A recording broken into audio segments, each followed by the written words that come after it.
दूसरा सवाल ये है पर्दा के हिसाब से कि मेरी रिलेटिव ही है मतलब ससुराल में, तो मैं अगर उन्हें कहती हूँ कि आप पर्दा करें तो वो कहती हैं कि नहीं, यहाँ हमारी जमात में कोई अहमदी नहीं है। मैं अपने मियाँ को कहती हूँ कि आप उनको कहें, तो वो कहते हैं कि नहीं उधर कोई जमात नहीं है। वो कहती है कि मैं पर्दा क्यों करूं? पर्दा अहमदियों से करना है।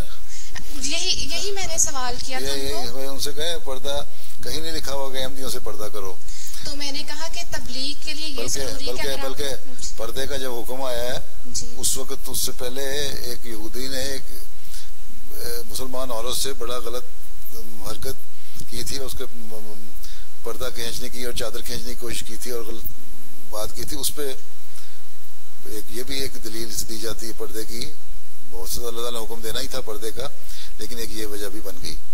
तो इसलिए कहीं नहीं लिखा हुआ कि तुमने अहमदी से पर्दा कर। सारा खतरा सिर्फ अहमदियों से, गैर अहमदियों से कोई खतरा नहीं है। या शरीयत सिर्फ अहमदियों के लिए होती है।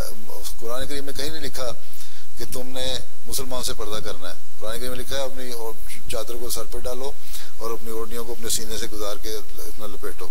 ठीक है, तो इसलिए वहाँ तो अगर वो कहती है तो गलत कहती हैं। ये शरीयतें जो नई फैला रही हैं अब वाकफात नौ इसलिए हैं कि उनको कहें अपनी बिदात ना पैदा करो और अपनी अपनी शरीयत ना फैलाओ। आपने इस्लाह करनी है लोगों की। ये जो कितनी बैठी हैं तो मेरे सामने 400 वाकफात नौ कितनी है? 230 बैठी है ना। 230 इस्लाह के लिए खड़ी हो जाए ना, अभी दिमाग ठीक हो जाएंगे लोगों के। क्योंकि मैंने उनको कहा था कि तबलीग के लिए ये भी जरूरी है, अगर आप अपना म्यार अपने आप को पेश करेंगे तो लोग आपकी तरफ आएंगे। बिल्कुल ठीक है आपने। जी।